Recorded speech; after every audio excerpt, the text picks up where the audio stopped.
mom and dad.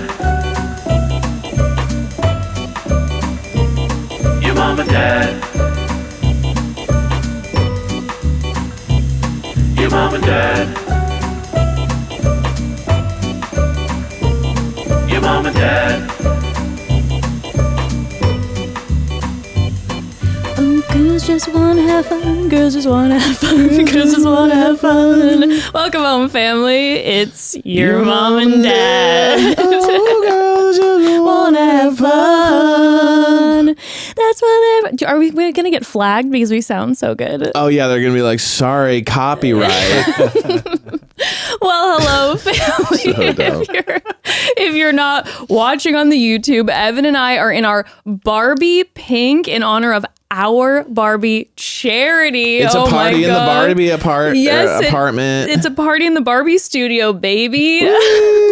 Oh my gosh, I love this. Yo, you know what though? I'm pissed off generally because hats never fit me. I'm wearing this hat right now, and I swear, you guys, it's like you know when little dogs get hats. You know when they give little dogs hats and they strap to their chin and they're just sitting on their head. That's my hat life.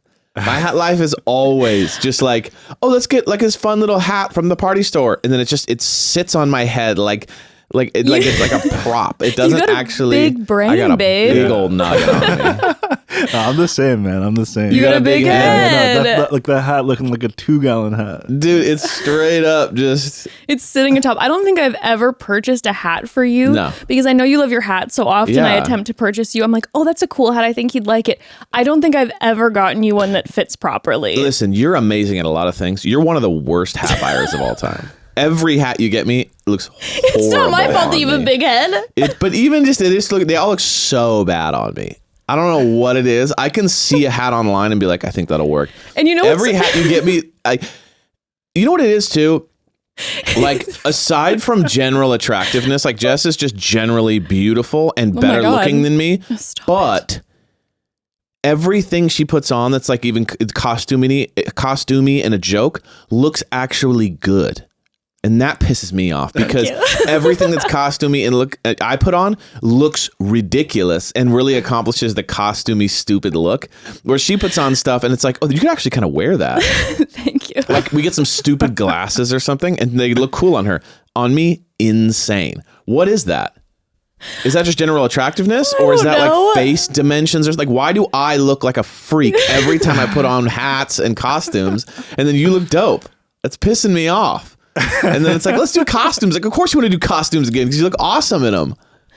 Well, I'll just accept these compliments. Thank you, thank you, thank you. Like what you're wearing right now looks like some cool shit you could wear. Well, it's just pink hair. No, I walked in, I was like, oh, Jess got pink hair now. Thank you. Not even the Barbie thing. And then you see me and you're like, oh, we're doing like a joke thing.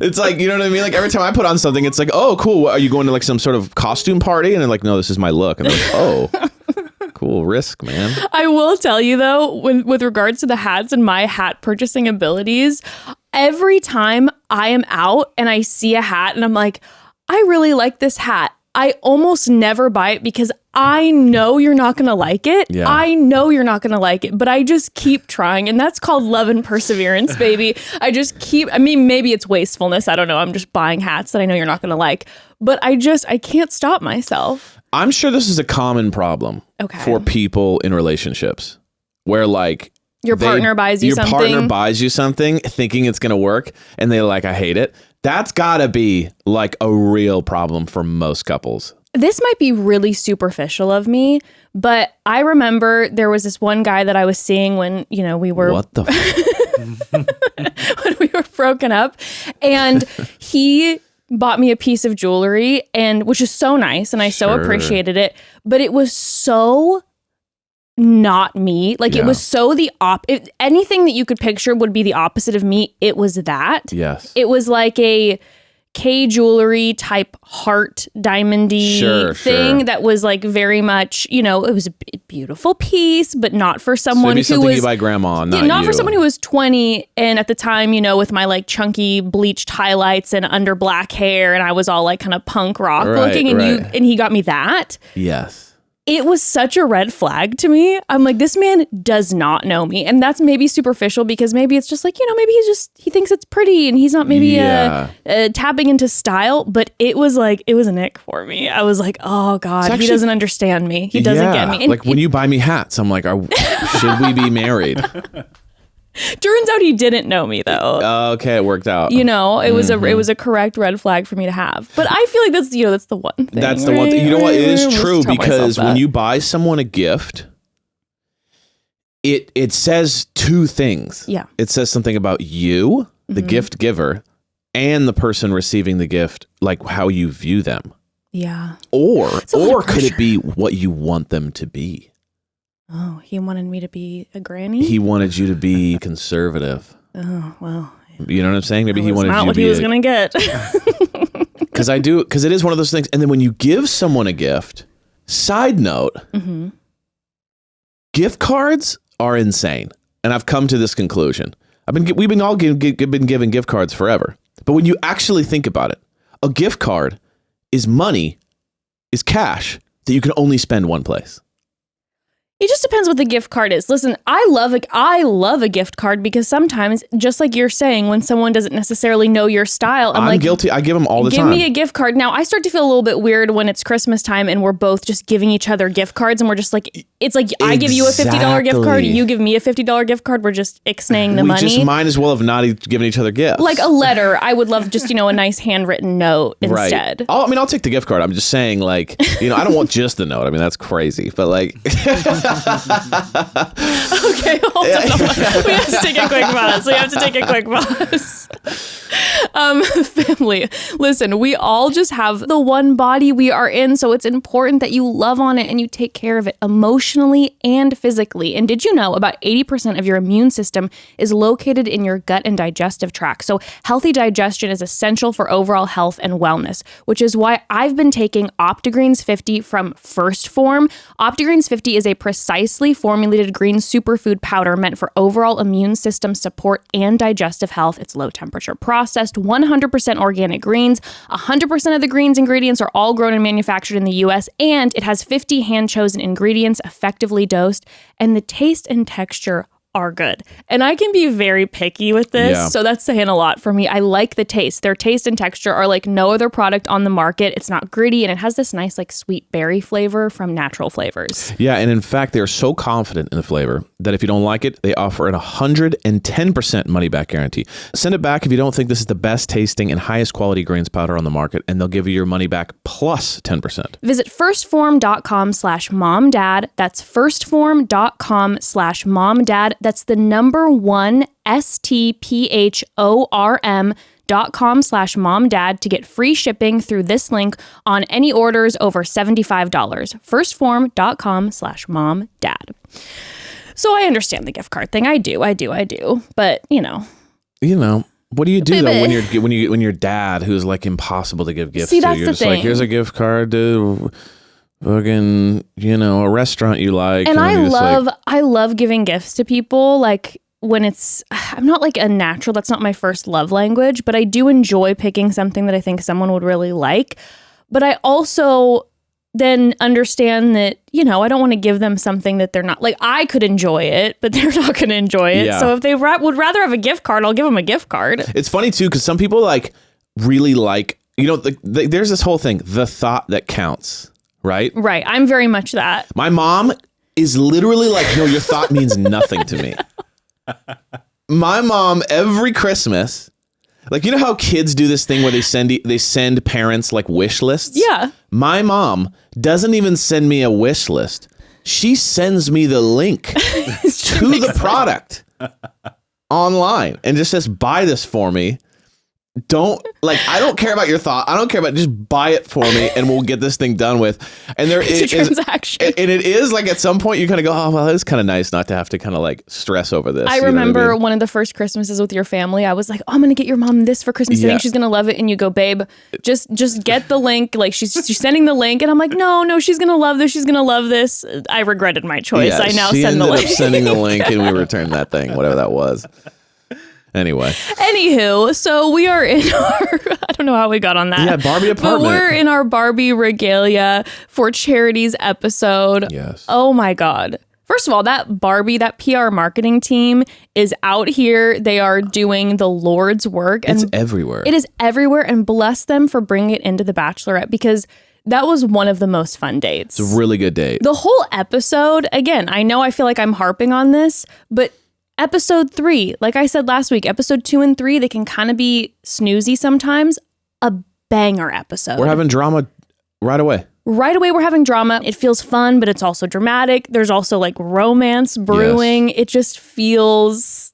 It feels good. So it feels good. real. It feels like there's dynamics. It feels like the reason why we got into the show. Yes. And it's done well. It's dipped. It's gone up. It's kind of had its good seasons, its bad season. We're in a good one, and I'm grateful for it because it's fun watching. I'm so happy. If you were on the Barbie Ken date, Yeah. what type of Ken would you like to be, or Barbie would you like to be?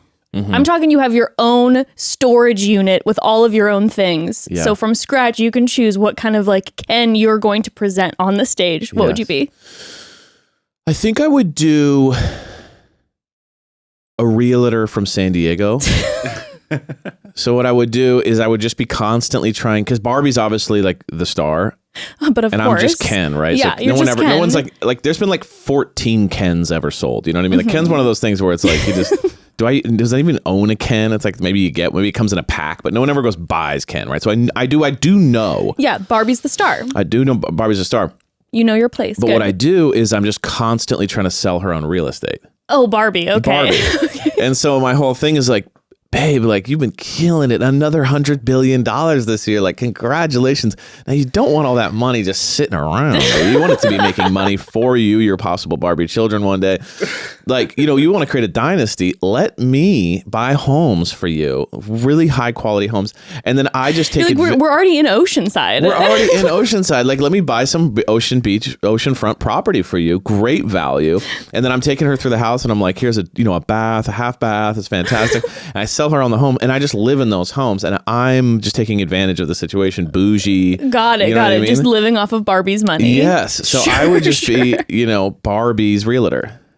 Would you have done a song about selling her homes in San Diego? Yeah. Barbie just wanna invest.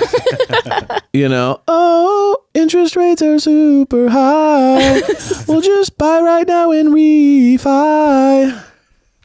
You know what I'm saying? That would be my thing. And like all real estate agents, very positive, very just sales forward. Big smile. A lot of networking events. You know what I mean? I'd start like the Barbie conference, have big speakers come out. You know what I mean? I love that you're taking this from, one song in front of Yes. Charity to an entire conglomeration for I would yourself. be like, go. It would all be about, I wouldn't even sing the song. It would just be amping the crowd up to like sell them on more stuff. So it would just be like, let's go. You are, the star of your own movie. This is the first day of the rest of your life. You know what I mean? You got to get out there and find deals on the market. And then they would, it obviously would inspire them. I'm closing deals. So, I mean, that's would you have one? If it was just off the top, if I was going the Barbie route, I probably would be bubble bath Barbie. I love a cold bones, but not so much of a hot version, more of like a cold bones Barbie, just like shivering in a bath Barbie.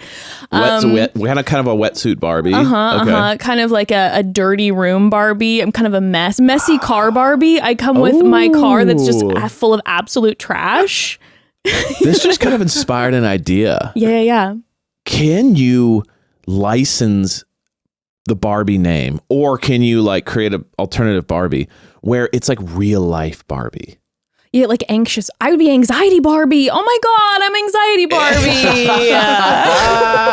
But I love the idea of like having a Barbie that's just like going through a tough time. Like she's got a pack of cigarettes. Her car's trashed. She just got broken up with one of her boyfriends. She's pissed. Dive bar Barbie. Dive bar Barbie. You know, she goes in at like 1 p.m. Everyone's a little like, it's a little early.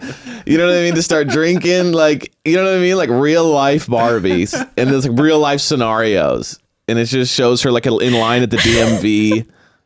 You know, exhausted, underslept. In line, you know what I mean? Like just real hard times Barbie. And you just see like circles under her eyes and she's like bad posture. I like this. I like this a lot. I like this a lot. For me personally, I probably would end up being Crow Mom Barbie. Crow Mom, you guys. I would be Crow Mom Barbie. I'd have the 2 crows on my shoulder. I would come with, snacks for the crows. Yeah. Which, speaking of, you had a lot of croments this week. I had so many croments this week. We'll dive into the episode in just a minute here, but I do have to share about my croments. Mm-hmm. So if you didn't listen to last episode, I had my first crow moment really where I engaged with a crow that I've now named Clarence at the house, and we got very close to each other. I've begun to feed him. Yes. He is now visiting me on a multiple daily basis. Yeah. Okay. He's always there for the most part. Now here is where, because I'm obsessed with a crow. Okay. Crows for life. It's gotten a little out of hand though. You're a crowhead. A crowhead. It's gotten a little out of hand because Clarence's friends have now discovered our home. And they call them, when there's a group of crows, they call them a murder of crows, which honestly is so rude. Like, it's kind of metal though. It's metal, but it's so offensive. It's so rude. Don't call them a murder, okay? Right. The word crow is in the word crowd. Oh. So call them a crowd. A crowd of crows. Oh, I like that. Okay, none of this murder business. I don't accept it. I reject it.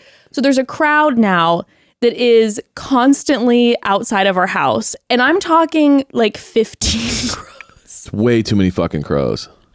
Wow. So I've summoned so many crows. They're cawing. Yeah, you leave food out for them. They're cawing all day. They're dive bombing. Cry! Cry! Mother, where are you? Well, and Feed then, us. And then listen, I'm going to reject that this is what happened because I love all of my crows, all 15 of my crowd. I love them. But I did forget to leave food out one day, and we did come home to broken pottery in the front next to a crow feather. So I feel like they're mad at me. They knocked over a pot like in piss. I'm not going to assume, okay, but there was a feather next to it. I mean, they're not good at covering up their tracks. I'll tell you that much. He left a feather.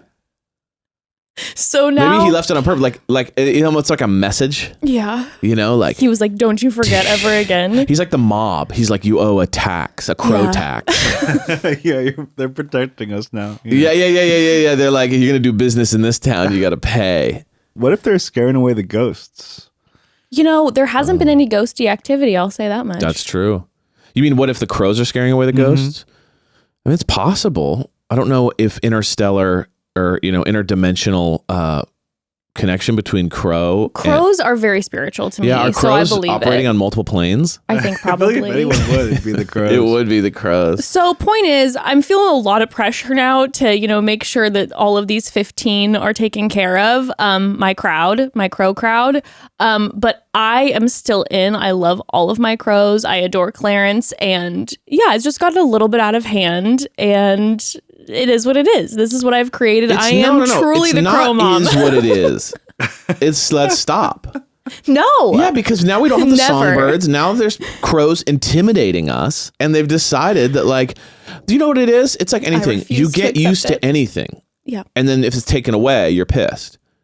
So this is what this is. You set a precedent for them. Yeah. And now you're manipulating them. You're taking, and then if you take away their food, they're going to be angry, and they're already acting out. Well, so now we're at and they fly, they live in the sky. Like they can come and go as they please using sky transport. So what are we going to do? Now we're just at the will of them. Now they own us. We thought that we were setting them up. Now that it's a problem. The relationship has switched. Well, I guess I'm not going to have any sort of job or life activities anymore. I've now dedicated my mind, body, and soul to the crows. Wow. Amen. A true crow mom. I'm a true crow mom. Sacrifice for her children. I love my crows. Well, okay? I'll be raising Ember on my own. We just wake up one morning and there's just a letter that says it's been really nice being married to you and being your mother, Ember, but for me it's the crows.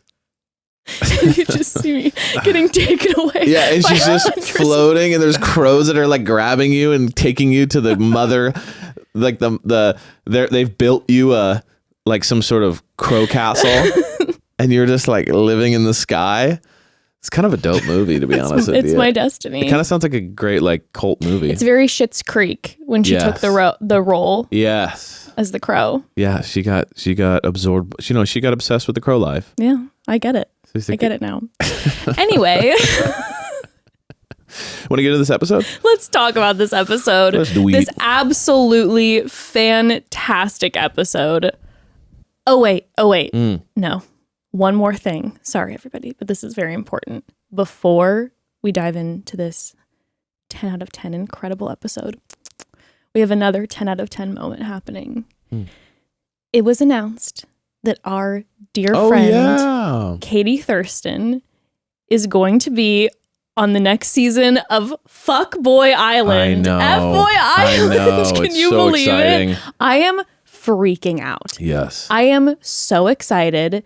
She's going to be fantastic. Yes. They don't know what's coming for them. I'm obsessed with this crossover, this Bachelor into F-Boy Island crossover. Everyone, if you haven't seen the show, I highly recommend going and watching the past seasons because Becca, I didn't watch the first season initially, and Becca was like, Jess, she would come on Chatty Bros and be like, you have to watch F-Boy Island. It is so good, and it is truly a fantastic show.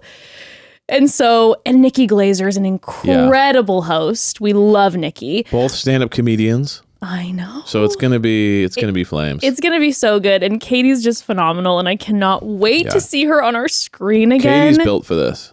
She really is. So it's gonna be a blast. This is gonna be so much fun. And obviously we're gonna be talking about it. Of course. When it's airing. I don't know when it's gonna air, but we'll figure it out. We'll keep y'all updated, but we're gonna be talking about it. And hopefully we'll get Katie on to chat about it too. Of course we will. Obviously. Katie, remember your contract with us. Remember you must us. Show up. Don't forget me, Katie. Do not forget me. But yes, very exciting. We cannot wait to see her again. I am it's gonna be so awesome. excited. So excited. All right.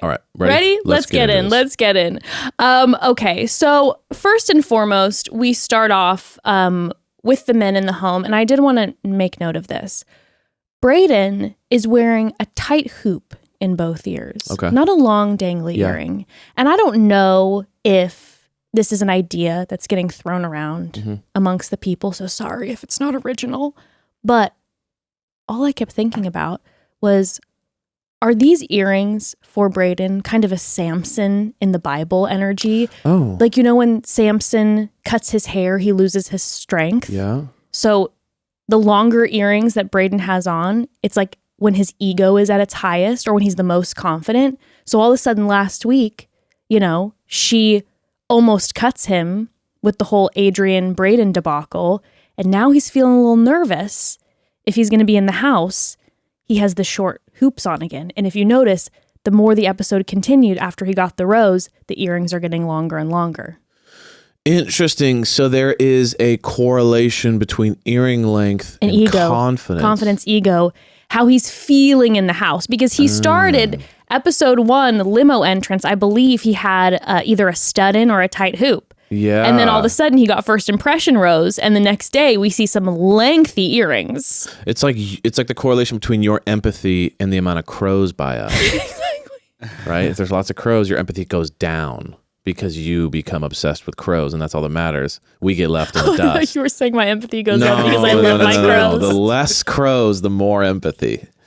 You know what I mean? Well, that's for you. That's but for my empathy crows. for your family. Sure. But there's more crows, the more distant you become. The longer the earring, the more ego. Yeah. I like this. I just feel like I'm noticing a correlation. And then when we saw a clip of what looks like next week where Aaron and Brayden are going at it, and he's hopping on, I don't know if it's some party bus, some exit limo, I don't know what it is. The earrings are long. And he is going off. And so I believe there is a correlation to the ego, the level of arrogance and cockiness, feeling his place in the house, and the length of the earring. And when he gets nervous, they get tighter. They get shorter. Well, I mean, it is a confident move to rock very large earrings. It is. So it makes sense why those would be correlated. Yeah. Okay, well. Just something to think about. Well, I think Game of Roses is probably doing an analysis on this. I'm sure they are. I'm sure they have an Excel sheet that's being created by AI. I'm sure they are. to deal with the stones or material used in them, the corroboration to the length, of and to his mood, factors. But it's just something that I'm saying that I think people should, keep an eyeball on when they're watching the episode, to be like, oh, what's his mood like? How is he feeling? And then check out the earring situation, because I do think there's a connection there. Brayden, let us know. Let's keep that in mind as we continue to watch. Something to keep in mind. Okay, so Charity shows up. Yes. The men are waiting. They think it's going to be Jesse Palmer. Charity shows up in another fire leather jacket. Right. At this point, Zach is just at home. Zach Shallcross is like, where is the leather that I gave her? Yeah. And she's just like, watch me shine, because look at all these leathers. Yeah, honestly, she looks great in outfits. You know, certain people just look good in all looks. She looks great in all looks. I think she's just looks amazing in everything. She's got that thing. It's like she's got the opposite of me. It's just like clown man always in the outfits, and she looks good in all the outfits. So she sits down. Charity sits down with the men, and she gives us a killer Bachelorette tease and says, I can't do this anymore. And with that, after everything that happened last week, everyone's on edge. She says, here in Los Angeles, and they're headed to Oceanside, baby. No. My thing is that and you can't do it in LA anymore. And the guys go, yeah, because it's like, we're going to Paris. Now, if you guys aren't from or like Southern California, you have no idea what we're talking about right now. This is no hate on Oceanside. No hate on Oceanside. But, and this is, don't be offended if you live in Oceanside, but I think you could agree that probably over 300 miles of coast, Oceanside is hands down the worst city you could possibly go to. Like, so my thing is this: of all the places they could go, they go to Oceanside. Now, did Oceanside pay them? Like, now I'm thinking this is a conspiracy. Like, did the city of Oceanside like pay them a shit ton of money to come to their city, be like promote it? Like, hey, come on because down. I will say, a good chunk of the date was definitely in downtown San Diego. When they went to Petco Park, that was in downtown San Diego. Oceanside. It was almost like there was no hotels available, and so they were like, Oceanside always has some. They're like we Oceanside, and then the rest of the dates and everything's in San Diego. My most favorite thing is that when they got to the hotel, Sean was like, you never know what's going to happen in Oceanside. And I'm like, here's the thing about that. Drinking. You do. Jägermeister at 1 p.m. Here's the thing about saying that with any city. You say that with Vegas, right? It's the party capital. You say that with some Barcelona, yeah, you never know what's going to happen in Spain, but to Oceanside. Say, you never know what's going to happen in Oceanside just gave me a giggle. You know what's probably before we move on, what made me laugh too? It's like saying from where I'm from, you never know what's going to happen in Dana Point. I'm like, that's a strange thing to say. Like, I'm like, I know what's going to happen in Dana Point. Go on a walk. Yeah, we're going to go on walks. Here's my thing though. My favorite part about this is that like whether it was 30 guys. Yeah. To think that maybe 20 of them, or I don't know how many, I forgot how many are from this area, but let's say at least 15 are not from this area. To think those guys heard the words Oceanside and thought, oh, is that like in Croatia? Like what Oceanside by the ocean? That must be some cool city somewhere. And they're like, hop in the van, we're headed south. And they're like, oh, wait, what? And they're just pulling up to Oceanside. One of the biggest, in my opinion, shockers of the, like, they always do like and we're going to Scottsdale, and you're kind of like, okay, it's like a random city, but whatever. Oceanside is the funniest one to me. That one is because it's very personal to us, though. And it's 40 minutes from it's an hour from LA. So it's not even like we got on a plane or they literally get in a van and just drive a little bit. Like, killed me. It was so funny. And to they me. hit that traffic. Yikes. And they're sitting in traffic. I'm like, that's not 40 minutes away. That's like 2.5 hours away, honey, with the traffic. Killed me. I don't know why. Just to hop in a van when they're like, we're all known for the show to going to places. Like, Oceanside killed me. Anyway. All right, we have to take a quick pause before we actually dive into the episode. Okay. We do this every single I know. episode. Sorry, family. We like to chat. Okay, so I have to ask you something, family. Have you been joining Evan on his hydration journey? This man is hydrated these days, okay? And one product I see him chugging every day to get that optimal hydration is Liquid IV. Listen, Evan. Hydration isn't only for people training for championships and marathons. It's about daily maintenance, like during an airport travel day or watching our kiddo perform in a musical or back-to-back conference calls or walks with the dogs, okay? Podcasting. Exactly. Exactly. Liquid IV is the #1 powdered hydration brand in America. Their hydration multiplier is the one product you're missing in your daily routine. With just one stick, you can hydrate 2 times faster than with water alone. Plus, get essential vitamins and 3 times the electrolytes as leading sports drinks. So you all know I can have a hard time drinking water because no flavor can bore me. I'm just being honest, which is why I love Liquid IV. I actually drink it and like drinking it because Liquid IV comes in 12 delicious, refreshing flavors to keep your hydration routine exciting. I personally love their tropical punch flavor and their passion fruit flavor. And it's made with quality ingredients, non-GMO, and free from gluten, dairy, and soy. Use it first thing in the morning, before a workout, when you feel run down in the afternoon, after a night out with friends, or on long flights. Real people, real flavor, real hydrating. Grab your Liquid IV in bulk nationwide at Costco, or you can get 20% off when you go to liquidiv.com and use code MOMDAD at checkout. That's 20% off anything when you shop Better Hydration today using promo code MOMDAD at liquidiv.com. Babes, this summer has been busier than I expected, okay? And I find myself doing a lot of rushing around right now. But regardless of the rushing around, we still want to make sure we're getting some nutritious quality food in our bodies. And we know the amazing option we can always turn to is Daily Harvest. Daily Harvest delivers delicious smoothies, flatbreads, soups, harvest bowls, bites, and more, built on sustainably sourced fruits and vegetables, all right to our door. And we're talking the easiest prep options for any time of day. Rushing out the door in the morning, 2 minutes to make that delicious mint and cacao Daily Harvest smoothie. Boom. Jamming to eat before taking notes for the Bachelorette. A few minutes and I'm eating a cauliflower rice and pesto harvest bowl. Boom. Couldn't be easier or more delicious with Daily Harvest. So good. Daily Harvest keeps our freezer stocked with good food that's always ready when we are. And the best part is that there's no shopping, chopping, or heavy lifting ever. By working directly with farmers, Daily Harvest sources the best ingredients, freezes them at peak ripeness to lock in flavor and nutrients, and they never use artificial preservative or ingredients. By supporting farmers who invest in practices that increase biodiversity and improve the health of our soil, and by delivering food in recyclable and compostable packaging where possible. Daily Harvest does the work, so all you have to do is eat and enjoy. And their latest drop is a collection of grains that's been helping me get dinner on the table in minutes. It's incredible. And don't forget their bites. During these hot days, taking a bite out of one of those cold hazelnut chocolate bites is the best. Eating delicious, nourishing, and easy to prep meals has never been easier thanks to Daily Harvest. Go to dailyharvest.com/momdad to get up to $65 off your first box. That's dailyharvest.com/momdad for up to $65 off your first box. dailyharvest.com/momdad. Okay, so Charity's with the men. Getting back to it, Charity is with the men. And she says that she is going to have a helicopter one-on-one date while all the other guys have to go in the bus to Oceanside and go through the traffic. That one person gets the one-on-one, and she announces with a laugh that it's going to be Brayden. Now, I want to say this.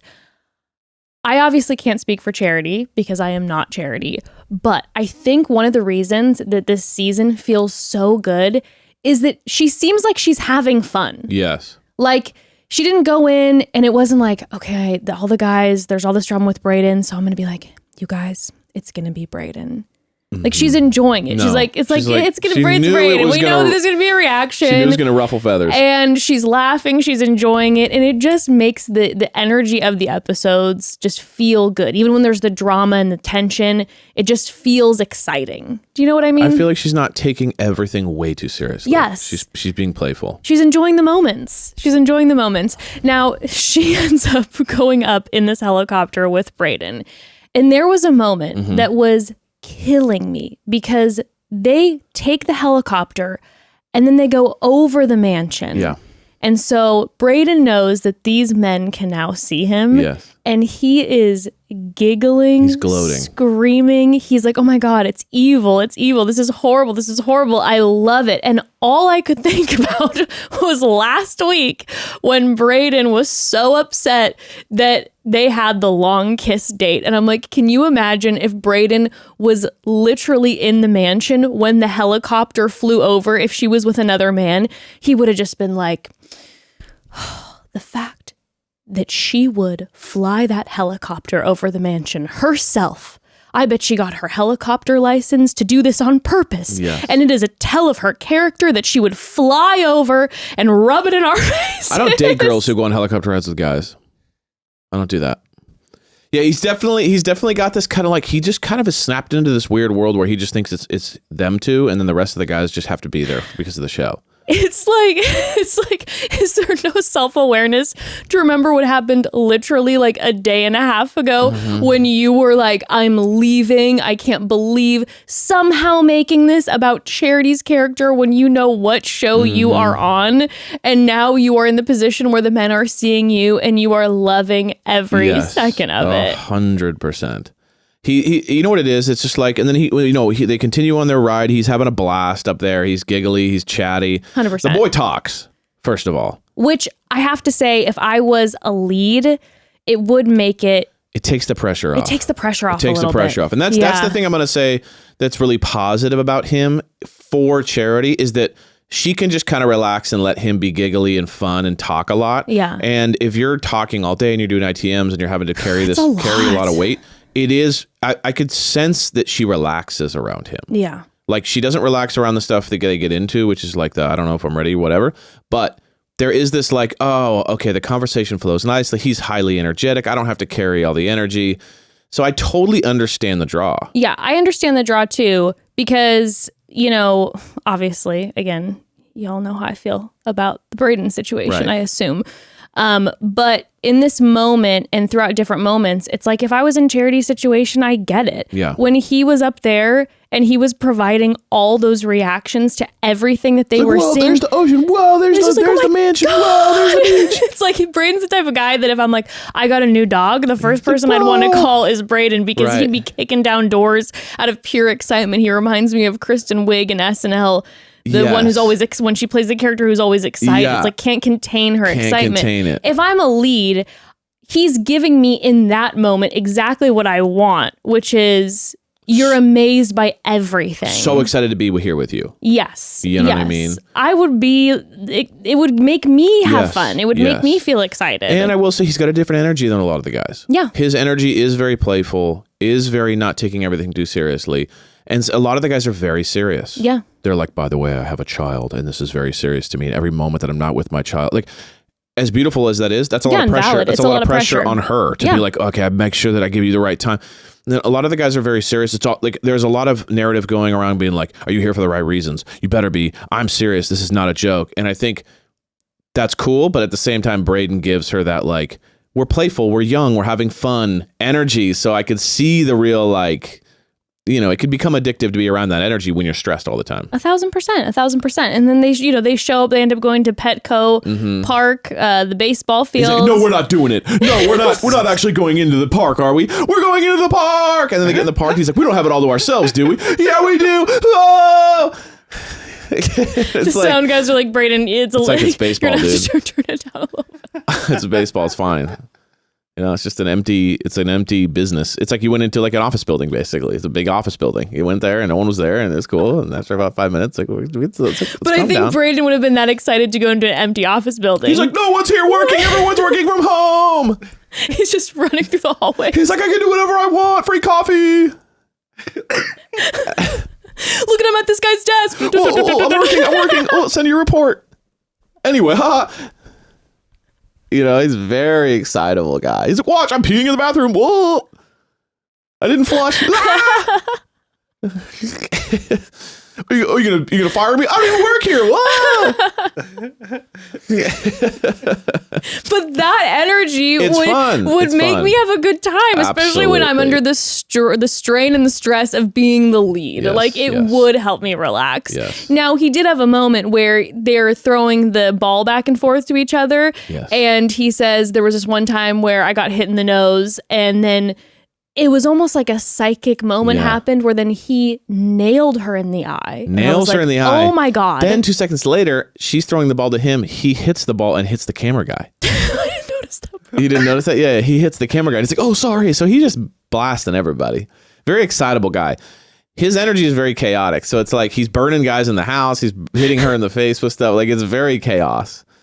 You know what I mean? But I'm also like, Brayden is a little psychic because he's talking about that story and then he's hitting people, right? He's hitting Charity and then apparently this camera guy. And then later in the episode, he's like, you guys, I had this dream that she took my my rose away, and that's almost what happened. Right. And I'm like, is Brayden, is he psychic? Are the earrings filled with power? It's just, I'm just throwing out ideas. He's like, hold on, here. I'm getting something. And he puts the earrings in and he's just like, his eyes roll back into his head and he just sees the future of the show. I think that might be what's happening. All right. That's just a guess, but it's going well in the sense that they're having fun. Yes. I will say something that I took note of is it's a lot about him and not a lot of questions about Charity. Yes. He's easy to talk to in the sense that he can chat constantly, but I'm not noticing a lot of how are you feeling, Charity? No, he's not super interested in that. Tell me about yourself, Charity. No, I'd like to get to know. He's like me. He definitely likes himself a lot. Yeah. Good for you. Love yourself, but ask a question. Yeah. Wouldn't hurt. But through this whole thing, you can tell that Charity is having a lot of fun. And here's the bottom line. Whether it's the producers that are encouraging Charity to keep Brayden or like, you have to keep Brayden, or whether it's Charity who is like, I'm interested in this guy, I want to keep him, whatever dynamic, we don't know. I think she's genuinely interested. Just from watching the vibes, I don't think you can fake it that good. I get serious interest. I'm getting that she's interested in him too, and again, kind of in the way like you were saying, like he is exciting and fun, and probably helps her relax in a lot of ways, but then is simultaneously the cause of all of her stress so far in the house, because there's always a moment where Brayden needs to get pulled aside in just the past 3 episodes. Yes. Every episode. Yeah, there's a Brayden talk. 3 out of 3, there's a Brayden talk. Yes. But she's saying in her ITMs that, she is nervous. There's reminders of her last relationship and she's sensing some of these red flags. But she does connect with him. Mm-hmm. And so when they sit down and talk together, they start talking about last week. And here's the thing with Brayden, and you and I were talking about this a little bit earlier. If Brayden was the type of guy who simply came on the show and was like, listen, I want to get to know you, but I cannot promise you that I will be ready to get engaged at the end of this, I don't think that that's a problem, because that then Charity can make that call and say, you know what, I need someone at the end who's going to be ready to get engaged. Yeah. And then I can say yes or no to you whenever I want in this process. Mm-hmm. If that was simply what was happening and he was just being forthright about that, because I'm sure, again, in the back of a lot of people's heads, there's this idea of like, I don't know if I'm going to feel ready at the end of this. I'm sure it's a pretty common thought. Mm-hmm. But the problem lies to me in 2 ways. Number 1, the ITMs of Brayden versus in his conversation with the men versus what he's saying to Charity are different. It's not like there's overall honesty happening. You know what I'm saying? Agreed. Yeah, 100%. We saw it last week where we're like, okay, he was going off in the ITMs about her character and saying that he's going to leave. And then when he sat with her, he was just kind of like, I'm feeling a little bit this way and da-da-da-da-da. And like, love you, girl, you know, whatever. And then it wrapped that way. And that was not the energy in the ITMs or what he was saying to the men. And then the second problem, which is the big one for me, is that his saying, I don't know if I can do this, is coupled with, in my opinion, this toxic masculine energy of how dare she have this long kiss with this guy. It's about her character. I don't think I'd be okay with her getting engaged to someone who's making out with all of my friends. Mm-hmm. The coupling of that is where I have a problem. Yes. You know? Yeah. I mean, I think here's the way I feel. I appreciate his honesty when it comes to his sphere of engagement. I appreciate his honesty when it comes to, hey, I don't even know you yet, but we're figuring this out. Mm-hmm. I appreciate the fact that he doesn't back down on that he doesn't say in his ITMs and with the guys, I'm nervous about all this. And then when he gets with her, he goes, no, there's nothing about it. Like, we've seen that. Sure. The issue is that, first of all, he's on a dating show where literally the whole idea is that she dates 30 other guys. The thing about this show is that this is the premise of the show. Right. This is the premise of the show. You have a problem with the premise of the show and are making it about her character. Yes. So my thing is, I think that like he came, but this is my personal opinion. I think he came on the show just to have fun. Yeah. Get some Instagram followers, have a good time. Yep. In the process, he finds himself actually being into her and being serious. Now he's applying his normal mindset to the show. It's not working because he is clearly kind of has a toxic, possessive thing going on, which is just like, if you're dating other people, it's not a good look for me almost. Yeah. That's kind of the energy. Like, it's just very like old school toxic masculinity vibes, which is just like, he's not like the piece that's an honest piece is like, I don't know if I'll be ready for an engagement. Where it starts to get gross a little bit is when it starts to be like, and I don't want a girl that's been around. Yeah. And it's like, that's the energy he's putting out there. Yeah. And that's what he's not communicating to her. That's what he's saying to the guys. Yes. And not cool with that. Nope. That's not cool. And so if he stuck with I'm just nervous about this whole process, he'd be good. And then I would just be honest. Right. Just be honest. And just like stick with that. But we don't need the extra like, ew, I don't like the fact that she's made out with a guy for a long time. Ew, I don't like the fact that she's dating all these other guys. I'm like, why are you here then? And she even says that, like, would you not even understand what this process is? So I don't know if it's just leaking through. I don't know if he's just an over communicator and he's just, just communicating every feeling he possibly has. And maybe everyone has all sorts of feelings, but then he doesn't like shut it off. But he just spews nonstop. So it's kind of just, it's like, bro, you're really not helping yourself out here with just like saying every feeling you've ever had to everyone. Yeah, it was then interesting though, because I hear what you're saying, but then even in his conversation with her later, when he was talking about, what has happened in his past with cheating. And I never want to invalidate that at all. It's so painful. And they do have that where they can have that discussion where they both went through that. But he said that he doesn't really want to talk about it and get into it. He said that he doesn't really want to get into it because it's tiring for him and he's kind of the party guy and he doesn't want to really go there. So obviously there's a lot,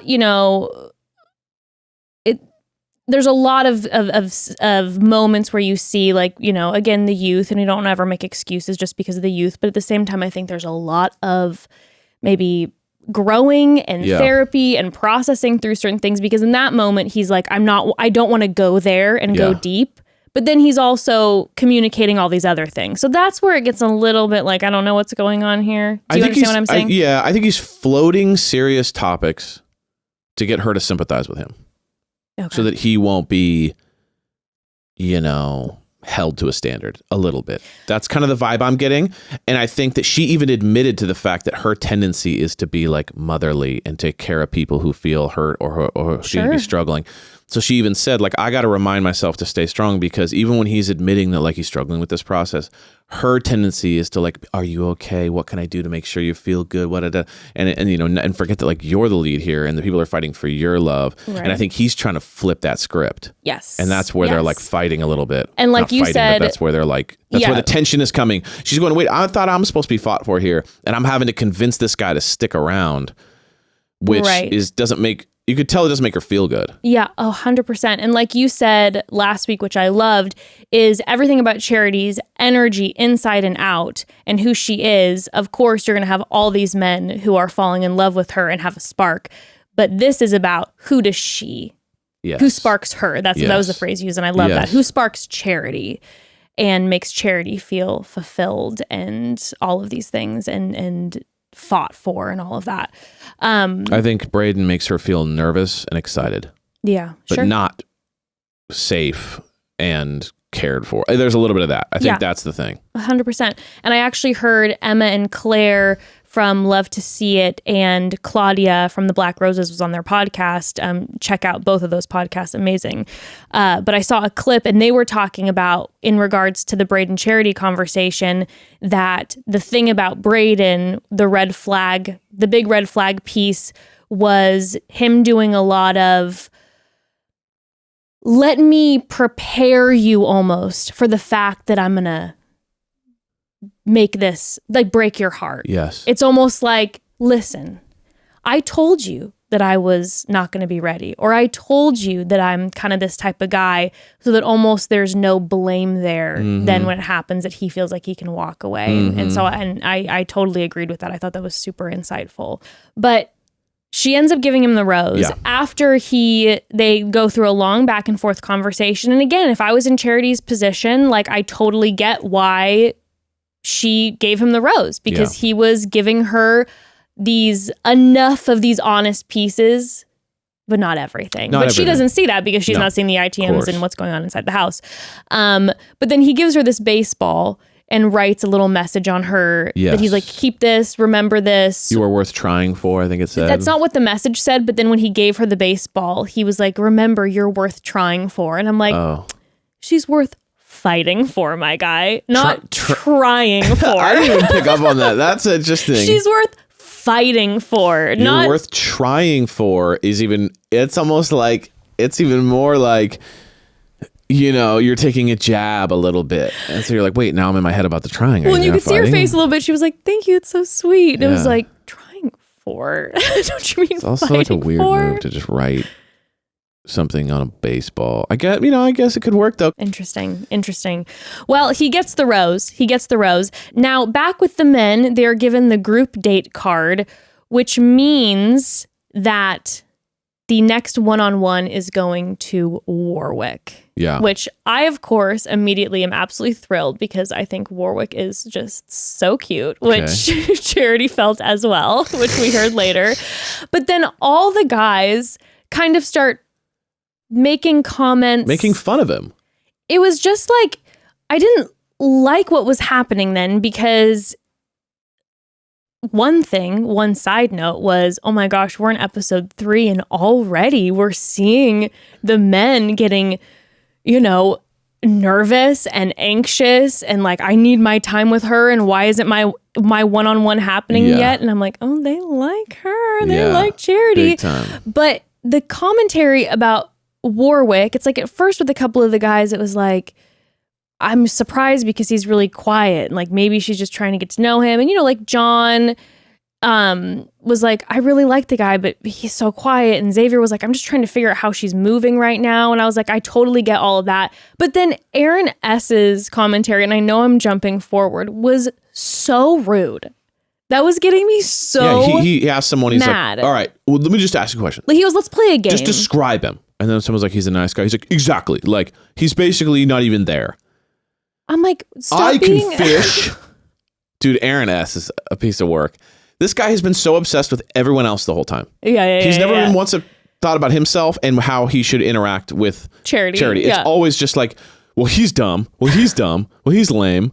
And he's like, Yeah, he's just so obsessed with everybody else. And so the fact that he's just immediately angry, not because he thinks he deserves time. He's just like, he doesn't deserve time, which is such a weird place to be.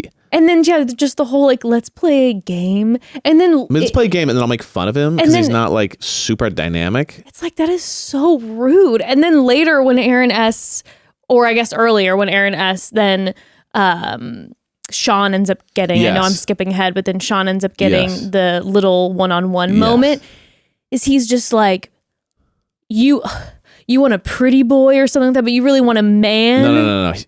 I have it. This is great. He goes, you want a guy that'll take you shopping, wine and dine you, the country club life? Or do you want a man that could take you fishing, hunting, and wakeboarding? Like wakeboarding. And I'm like, hey, I want the shopping and the country club. Sign me up for the whining and dining in Paris. Okay? You're selling it, man. Like, you're not selling yourself here. Like, hey, you want a loser that'll buy you a Ferrari and take you on a boat to Monaco? Or do you want a real man that'll teach you how to fill your own air in your own tires and teach you how to do your own taxes? And it's like, A. I choose A. I choose A. You want a real man that'll tell you that you need to get to work right now. A. That was so wild. The whole real man commentary, my eyes were rolling as far back in my head as possible. I'm just like, so funny to a me. real man wakeboarding? And I'm like, what's this? It sounds like, you mean you want a real man that can watch you do your favorite stuff? Is that what you're saying? Yeah, exactly. Like, you want that'd be like me being like, you want a real man that could go golfing and you could watch me? Huh? It's like, oh. No. Oh God! Yeah. It was just I think he's just got really insecure. Yeah, that's what it feels like. He's just like, the insecurity is just oozing out of him. He's obsessed with like these other guys and what they're doing, and like he's always judging them and going, like, he was the first guy to go, I know, I can smell it from a mile away if someone's here not here for the right reasons, and if you're not serious. 1,000%. And that's insinuating because I'm the most serious and most mature. And I'm like, you're not even like. Have you even talked to her? Have you been talking to Charity at all? Everyone else getting seems to know be her? developing connection. I don't think you guys have had 3 seconds of conversation since I'd episode worry about 1. that. Yeah. That's the main issue. Now, I will say if he would have stayed, Charity ended up not giving him a rose. If he would have stayed, I think we definitely would have had some serious villain energy moving forward, because he seemed to have a problem with everybody. I agree. And the farther he would have gone along, I'm sure that would have continued to escalate. He would have snapped. He would have snapped for sure. He would have come out with like his real man outfit and be like, love me because I'm a man. He's just doing bench press in front of her. Like, check that out. All right. By the way, there was a moment, I know I'm going back, but there was a moment at the baseball date then with Brayden where Charity does like a full-blown backflip. Oh, yeah. And all I could think about was the first night when all these men were like, watch what I can do, and are doing backflips, and she's just standing there going, very nice, very nice. And it's just like, I could smoke you guys right now. Dude, the other guys are just jumping. She's watching these boys doing backflips, and she's kind of like, it's very nice. I could do that too. Very nice. She's like, yeah, I can do like 5 in a row. So thank you so much for your display, but I'm good. Now you'll love me. They're just wrestling each other, and she's kind of like, and then she's like, whoever wins gets to go to fantasy suites. You know, like that's what they're thinking in their head. Yeah. They're like, what do you think she's going to do? Yeah. What do you think she's going to do? She's like, you know what? Show's over. I choose you. Yeah, you're strong. You strong guy. You can protect me. It's so ridiculous. So they end up then having a group date, which was the Barbie date. Yeah. Hello, the one we are dressed for. It was so much fun. They walk into essentially Barbie and Ken's closet, and JoJo and Jordan are there. This is Bachelor royalty. In fact, underneath their names, they even wrote successful Bachelor couple. Wow. So they were making sure that we knew these two. It works. This thing works. Once every 20 years, this shit works. They've been together for the long haul. These two had a lot of success. It's just so cool, though. The PR in the movie is crushing it. We get a special message from Simu, and we find out that the men have to write a song for Charity to the tune of Girls Just Want to Have Fun. This would scare the living daylights out of me, Evan. Terrifying. I was thinking about how absolutely terrified I was to do stand-up. I'm like, you give me, I'm guessing what, maybe the guys had an hour or two. Yeah. You give me an hour or two, I have to change all the lyrics to Girls Just Want to Have Fun and make it funny or cute or whatever, and then perform in front of a large Big crowd. audience. Big old audience. I thought it was just going to be like in the room just for charity and maybe the other two, but like in front of like 300 people. I thought it was maybe going to be stage. a dodgeball crowd, you know, Sure. like maybe 10 15 people getting pelted with balls. But yeah, no. This was a crowd that was chanting Charity's name. This crowd was amped up. They had their props. They were living. They had a full Barbie band in the background that was a Yes. 10. This was a big deal.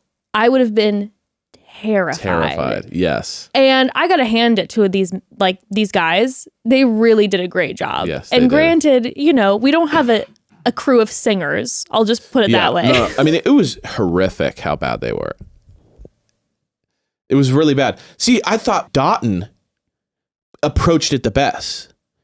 He didn't sing. He kind of like spoken worded it a little bit. Yes. And he kind of Well, he did a little bit of singing. No, but I'm saying he added a little tune Yes. to the kind of speaking vibe. So then it didn't feel like he was trying to do it. It Yes. was like he was just more like speaking it. And so he kind of had like really good swagger with it. And so like that was like the perfect approach to me. If you can't sing, do kind of like where you're talking it. The other guys who were just like, oh, girls just want to have that. It was just like so bad. I was like, oh my God. We Like, don't have a singing crew. That's not for a sure. singing crew. And then like Caleb was just like, Caleb did like the caveman thing where it was like the I jump high, she like me, because he goes, oh, I have a little trick up my sleeve. And then he just goes like, he basically sings. And I'll go be honest with you too, like it wasn't great. I mean, he changed key like 4 different The times. pitch was all over, but the man could belt. The man could You yell. gotta give him He credit. could belt. But it was more hilarious to where he came out of nowhere with the singing, thinking that like she gave a shit about singing. Like that was going to be the thing. Like there's always a couple guys in these challenges. Always. Yeah. Like the football one. If I get the most touchdowns, she'll like me the most. And then the guy gets the most touchdowns. She's like, cool, I'll take that guy. She's like, I'm going to take the guy who came over and was talking to me and we like chatted a little bit. And it was just funny. Caleb's such a sweet guy, but it was funny to watch him be like blown away when once he hit that high note that she wasn't just like, take me, Caleb. And it was like, yeah, no one really cares if you can sing or not. He really leaves it all out He on the does. stage. He really does his best and he gives it his all. And I really think he wants to get to know Charity. And I know, was he's dying sweet, thinking but it was about funny when he was like confused almost. Like, Yeah, wait, yeah. how did I not win this? I was dying thinking about them all showing back up to the house though, and Brayden not even being at the date and being like, Caleb should have won. Doing the full Adrian thing in it. I know that Caleb should have won. He should have won, man. Caleb should have won. He really left it out on the stage. He always leaves his heart out there, man. I don't know why Caleb didn't win, man. I think that shows her, character, that she's not picking the correct winners. But no, I mean, the guys, they did their damnedest. And John's skin suit was amazing. The He looked birthday creepy, suit and it was Barbie, awesome. John was making me laugh so hard. He was doing the full Barbie moves. Yeah. He was incredible. I want to see more Xavier, by the way. Where is Xavier? Yeah. He is my guy. We are not seeing tons of Xavier. I want to see more Xavier. Yeah. Show me more Xavier. I'm really hoping we get a one-on-one with Xavier next week. But I have to tell you, Doughton, and we'll talk about Doughton in a little bit, but Doughton to me was, I know he was doing this whole thing before where he's like, their ears are going to bleed. I'm a terrible singer. Mm-hmm. His energy level, the confidence when he brought her up, I'm blushing. Doughton is everything. The wig was hilarious. It was a great wig. He just had so much swagger, confidence. He didn't try to overdo it. He knew this was a joke. He was just having fun with it, but he's got like a real calmness to him too. Like, you don't feel when I watched him, everyone else I felt kind of nervous watching. Yes. I didn't feel nervous at all. No, I felt right away like I'm at ease. He's chilling. Everything is good with Doughton. Mm-hmm. Doughton's going to take care Maybe of when you're me. that tall too, you just kind of look down and you realize everything's going to be okay. Like, I just am so much bigger than these people. So like, there's no fear. It's all going to be Everything's okay. fine. It's all going to be okay. But we had Sean. But then we had Sean come out. Now, Sean, in his ITMs beforehand, was like, listen, my biggest thing is that I want Charity to know that I am more than just a pretty face. I am more than just a chiseled jaw and gorgeous hair. That's a wild thing to say about yourself. For a moment, I thought he was talking about her. Like, I want her to know that she's not just a pretty face, but she's all. And then I realized he's talking about himself, and I was like, oh no, no one ever told you like that's a little too much, buddy. My favorite thing about him is that he's just the quintessential like, I have one win and I'm the fucking man now, and it's just so cringe. It's so cringe. Like everyone knows that guy's not like he did good job at the little challenge thing. He connected with her, but like, I mean, if I was Charity, I understand being the most drawn to the guy who's going to be staring at me the whole time and doing that whole thing. Just like Joey did, the one before with the kissing. Exactly. It was like he was very connected. But I feel like I would have chosen whoever was wearing the goofiest outfit, I would have liked the most personally, because I'm like, you're being silly, you're having fun. But I get then that he was like, full eye contact, fully making it about her, and he was doing that. But in his heart, it was quite clear, I think, when then watching it on screen, that this man was living for getting the crowd amped up. This man was feeling like he finally was like, this is my place in the world. And inevitably, I don't think Sean's the one that Charity is going to walk away with in the end. I have a feeling. So I believe inevitably when he gets sent home, there's no doubt in my mind that this man's going to get sent home and be like, you know what I think I have a career in? I think that I have that special it factor. Yeah, you can't teach it. And he's going to call his dad and be like, Dad, rich father, because there's no way that this man's dad isn't rich. No way. There's no way that this man is not loaded. That he's not going to be like, Dad, I found it. And I'm going to need you to invest this money in my musical career. I know that I'm going to tour the world. Dad, it's my passion, Dad. This is nothing like the energy drink company I started. This is nothing like that. All right, this is serious. You never believed in hyper energy anyway. All right? You never put the actual capital needed behind sick boy energy. Okay? This is different. This is a music career. We all know music transcends realities, Dad. Dad, you should have seen me on stage, man. The people loved me. They were losing their minds, Dad. They were like, we need an album. We all know Princeton wasn't a good idea anyway. All right? Big deal, I dropped out after like a semester, but I didn't want to be there anyway. I needed to start Hot Boy Energy Drink. All right. And you sabotaged that, honestly. And so it's honestly your fault. But I won't hold that against you if you put money into my musical career. I'm in LA. I know the connections are everywhere. These producers are telling me I have what it takes. They're just asking me to put about $150K up front. And they're saying $150K up front and they will let me stay with them. That's the vibe I'm getting from Sean. That's the vibe I'm getting from Sean. But they end up having their one-on-one moment. And he has his vest / shirt off the entire time that they have their one-on-one. Did you notice this? Yes. He didn't ever put the vest back on. He took it out and he was kind of doing this like Magic Mike thing. He was kind of walking up to her and like doing that thing. Like it just went from like, this is a joke to like, you really are lucky to be like near me. Yeah. It was like, listen, be comfortable, but like you're on the dock now and everyone is like, put all their stuff back on and you still are like, shirt off and it's like, you're welcome. Merry Christmas. Christmas came early. You don't have to give me a gift card. I got you this. You know what I mean? It's just like, I got you a gift card to Sex Island, baby. Well, then he came back. Yeah. He shows up later in the evening. In their face, going like, oh, I'm the fucking man. Like he literally walks in the room and they're like, oh God. Like you hear it out loud. People like, shut up. With the rich dad sweater too. Rocking my dad's a billionaire it's like sweater. A Dolce and Gabbana. Like, just like knit, just yacht owner sweater. Yes. And just comes in singing. And clearly the men aren't thrilled by it, as I would not have been either. I would just be like, dude, stop. Yeah. Okay, let's just not make it like this. Let's just all chill. Yeah. Like Caleb said, the energy in here was nice, and then you showed up. Yes. And now we all are off. Yes. We got to take a quick pause. Okay. Quick pause.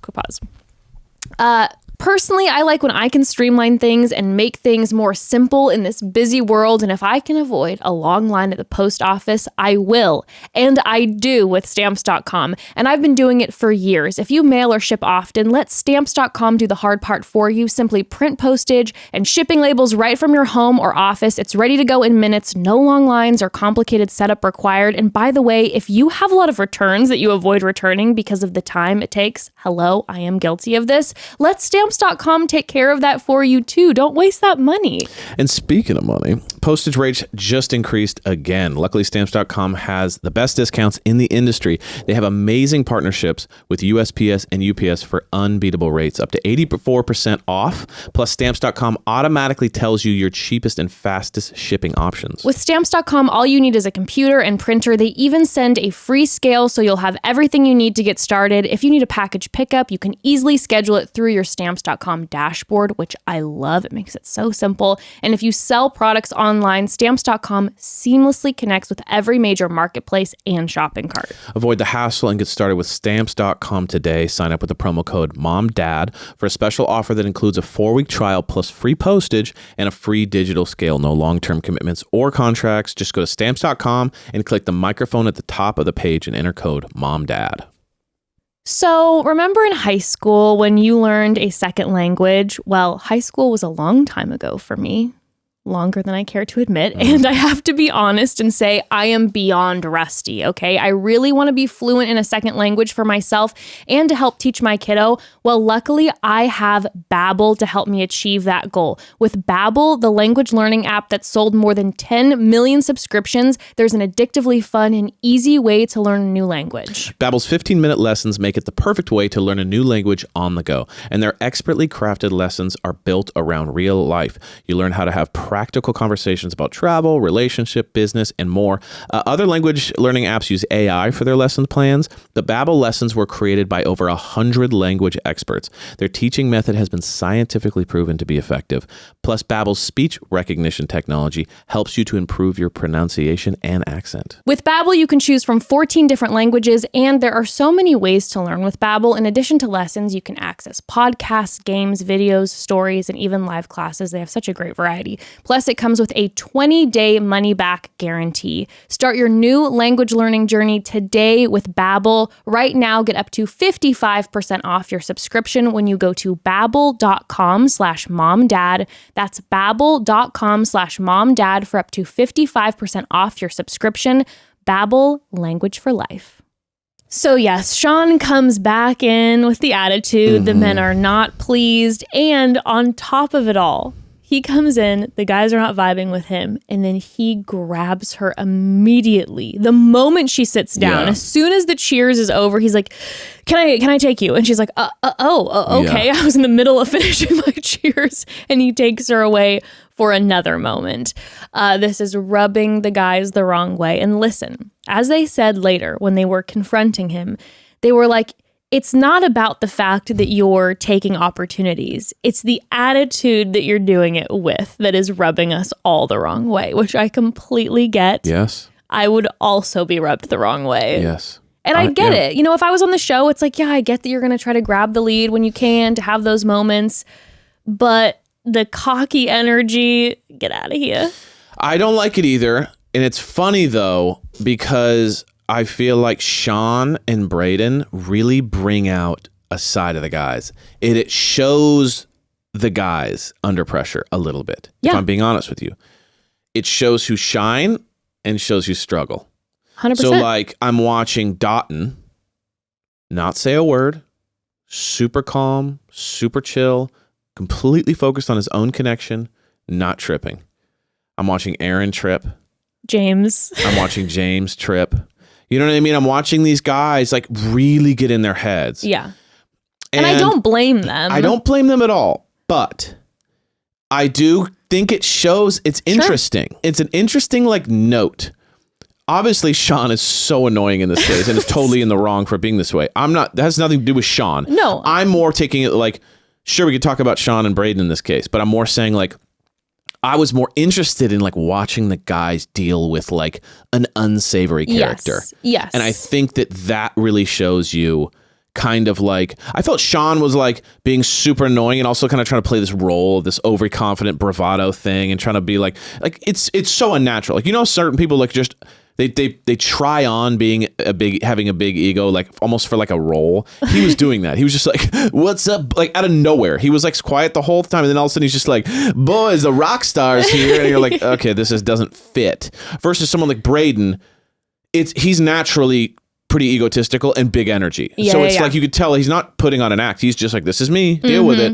Versus like Sean was just like talking to himself all morning, like, go out there, be an alpha, take it over, you know, and then he kind of tries it on and it doesn't really work. Right. No, I hear what you're saying. But it's interesting to see the guys. I kind of am like, oh, it's a little peek into like when things don't go their way, 1,000%. how it's going to go. 1,000%. Yeah. If I was Charity and I was able to have like watch a screen and watch it back in real That's time, what I'd want to see. I'd be like, oh, I'm seeing how Dotun is handling this. I'm seeing how Xavier is, saying his piece about it, but also just still kind of keeping to himself in the sense like focusing on Charity and And I'm watching some of the other guys melt down and get pissed, and you're kind of like, oh, that's interesting. Mm-hmm. You know what I mean? Well, she then has a moment with John. John is always great when he has his moments with Charity. He's talking about how he played guitar in his worship team for 6 years, but if he could sing too, he wouldn't be single. He's I love how self-aware he is. He's self-deprecating and fun. It's the same thing where he did Birthday Suit Ken. Like, he's fun, he's self-aware, he's relaxed when he's with her, he makes her feel good. He talks about how he gets that she is beautiful and famous and busy,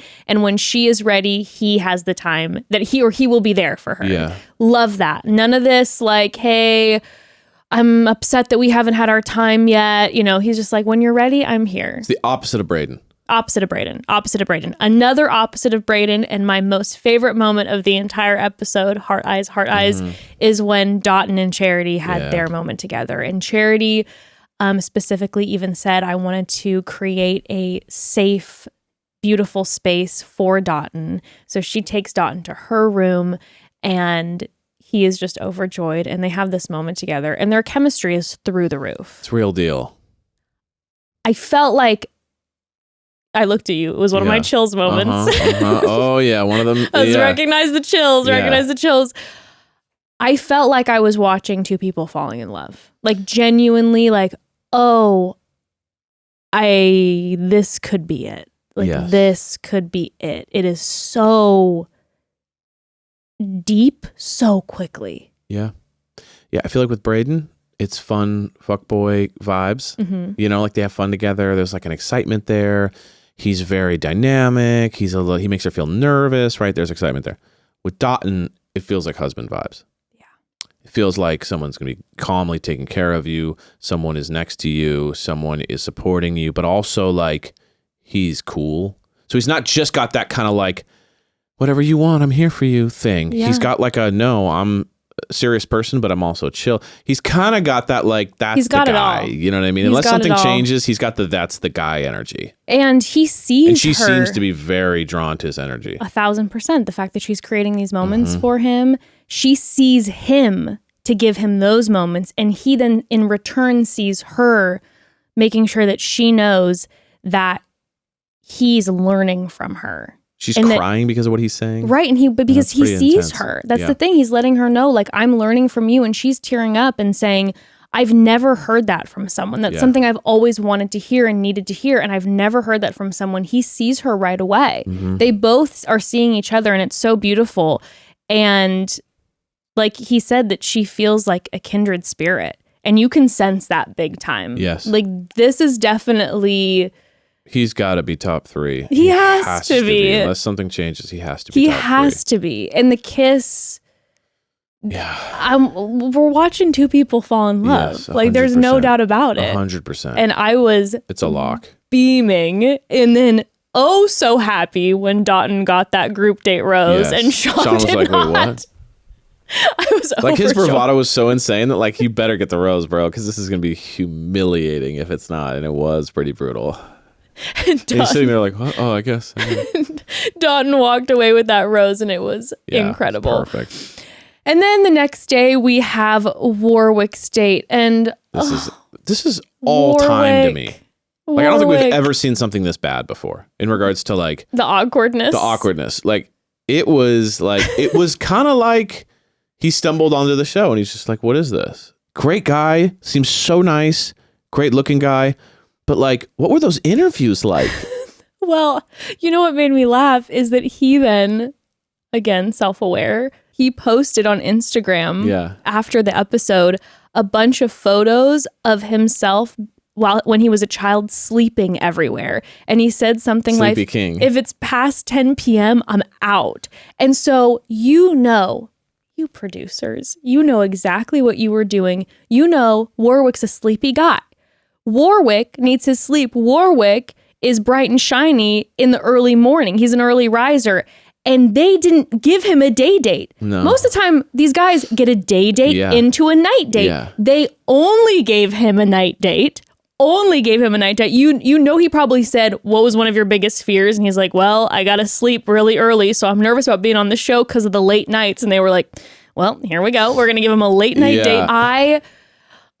He was just sleepy. He just needed a nap. He should sell T-shirts that just say what he said on the show, which is not at late at night I get tired. He said, theme parks make me sleepy. I loved that. Said no one ever.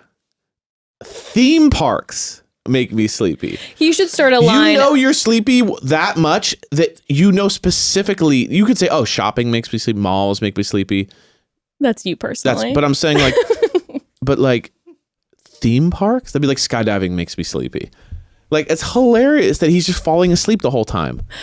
I was laughing so hard because I was then seeing all these memes of everyone posting after being like, I've never related to anything more on the show than when Warwick was falling asleep in the limo ride back while they were trying to interview him. And they go, Warwick? And he's just out and everyone's like, I've never related more. Like, I totally those are sympathize with late that. nights. You are the king of falling asleep in the middle of a party. So I totally get it. And he was just, this is a sleepy guy. Sleepy. But I just, what I take away from this, and there's not much to report other than the fact that, like, obviously there was zero chemistry, but my main takeaways were just the things he was saying when she was trying to get stuff out of him. Like, she was asking him the questions that when you have nothing else to say to each other, the things like, what's your favorite ice cream flavor? Charity was like working. Charity was working. She knocked it out of the park. And I can't lie to you, I was giggling and loving this part of the episode, but I was also very anxious because I can get very, very stressed when I'm opposite someone who I'm not getting any verbiage back from, and I feel like I have to be like, so this woman is the lead on a TV show and she is like, oh my God, I am asking any question under the sun and I am not getting any answer back. And I just felt for her so much that she was just like, I am exhausted also, Warwick, after this date because I am trying to spark some sort of conversation. But gotta give him the credit for being self-aware because he said the thing I struggle with in relationships is communication. Yeah, she's like, I think I'm a really good communicator. He goes, yeah, that's very interesting. I think I struggle the most with communication. And we're all kind of like, well, and we're like, that checks out. You know, he's not wrong. He's not wrong. And I've never seen anyone more relieved to be sent home. Yeah. She's like, you should go home. You know, I'm gonna walk you home. I'm so sorry. He goes, no, it's great. Honestly, it's no problem at all. And then he gets in the car and he's like, because honestly, I've just been wanting to sleep for this whole time. So I finally get to go to bed. I'm so tired. I felt for her because I would have been so stressed out. Yeah. And then I felt for him because he seemed to me very like, it was anxious sleepiness. Like, I'm not the type of person who wants a camera in my face and I can get quiet under pressure. And now I feel quite a bit of relief because, you know, after I get stressed, I immediately fall asleep. I was going to say, he reminded me so much of you in that moment because when Jess gets super stressed, all of a sudden I just look over and she's sleeping because the body just shuts down. It shuts down. That's exactly what happened to him. He was just like, this is a lot for me. And then he just like, oh. he just got that nap in. The body shut down. He got that nap in. He needed it. He's sleeping 2 minutes after being broken up with in the limo ride back to the hotel. Like, that is hilarious. The guy was so like, I've made a massive mistake coming here. I cannot wait. Yeah, this is not for me. All he could see when he was looking at her was not her face. It was his own bed at his house. He was like, this is too stressful for me. I can't wait to see you again. So he did not receive a rose, No. needless to say. But the next day, we have the cocktail party. Before the cocktail party, though, Brayden reveals that dream that he had, that Charity takes his rose away, his psychic dream. And then Brayden drops the ultimate mistake. He says, the biggest thing for me is I'm not sure I can do this whole getting engaged thing after her dating 20 other dudes. Yeah. And the second he said that, but of course, everyone's like, there it is. There it is. There's his ticket home. And he says, I know for sure I can date her, but getting engaged, no. And like you said, he just said it and you're like, this isn't the thing you say out loud.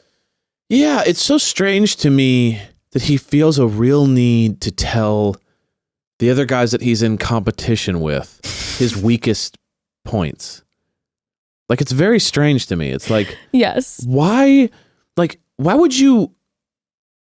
It's just strange for someone who's trying to kind of like do this and then also hide like the way he truly feels or like the biggest nervousness or stuff that could be even, let's say it's not him hiding it.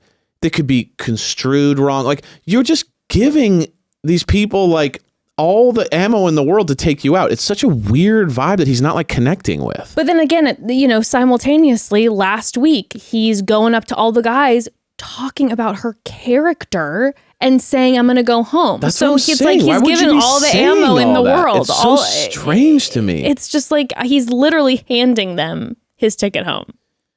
So they have the cocktail party, and Charity says that one of her biggest fears came true. Someone who's here isn't ready to be in a relationship, is not ready for an engagement at the end of this, which is what this is all about. So we have confirmation that Charity indeed wants an engagement at the end of this. This is what she is looking for. We see Brayden's face. That might be him realizing, maybe I shouldn't have said what I said in front of the guys. Yep. Quick moment, though. She has some time with some of the other men. She has a moment with Joey where he gives her letters from his grandfather who passed away, which was so beautiful. sweet. And then a moment with one of my faves, Xavier, where we saw Xavier knitting on the bus ride. Yes. He was knitting Charity a scarf, of which I don't know if you recall, but I think in the first episode I was like, I wish that Xavier would have given her something that he knit. It's better than that. He didn't show up in the limo with something that he had already knit for her going in. He knit it on the bus. He had been knitting. He had been knitting on the bus thinking about her. Wow. And he said, each time I was knitting, I was thinking about the type of man that I could be for you. And I rewatched that part back when he's knitting in the bus. Movie. I know. I watched that part back when he was re-knitting in the bus, or watched it back when he was knitting in the bus. And he is like, concentration. I mean, if I was her and Xavier knit me a scarf thinking about how he can be the best man for me, I'd be like, I guess we're done. I guess I'm leaving with you right now. That was so romantic. It was so cool. So romantic. Again, I hope we see more of him next week. It looked like he gets a one-on-one next week. So hoping for that. Yeah. And then we have Brayden and Charity. What if he handed it to her and it was horrible and it was just falling in pieces and she's like, thanks. And it was just like literally like just barely recognizable as any sort of, that it was even done. It just looks like he kind of crunched it together and like tied some knots around it and he hands it to her. Then that would have been one of the thought that counts. That would have been hilarious. I took note of how good it was. That's what I'm saying. The only reason I'm bringing it up because it was so good. There was it like just would have been detail. hilarious if I handed it to her and it was just clearly like tied with like zip ties and it was just shitty there's dangling. It was like, holes, just I made massive. this for you. And she's like, oh. He's like, thank you. And then next time he sees her, he's like, why aren't you wearing it? Yeah, She's like, yeah. Why don't you wear it? Wear it out to dinner with us. It's like, okay. No, there was like details in it. it was very well done. It was so well done. So then Brayden ends up sitting down with Charity, and this is one of those moments that I'm talking about from earlier where, earlier that day, he's sitting there going, I don't think I could be with someone who's getting engaged to someone who's making out with all my dudes, da-da-da-da-da. And then when he's sitting with her saying, oh my gosh, when we were close by my family's house, I just wanted to take you and have you meet my family right away. And these are the mixed messages I'm talking about. Then she's not able to see, that she's not privy to, because she doesn't have the behind the scenes moment where if I'm with a guy and he's telling me, I don't know how I'll feel at the very end, but I do really like you. And then he's also saying, and I want to introduce you to my family and I was dying for you to meet them.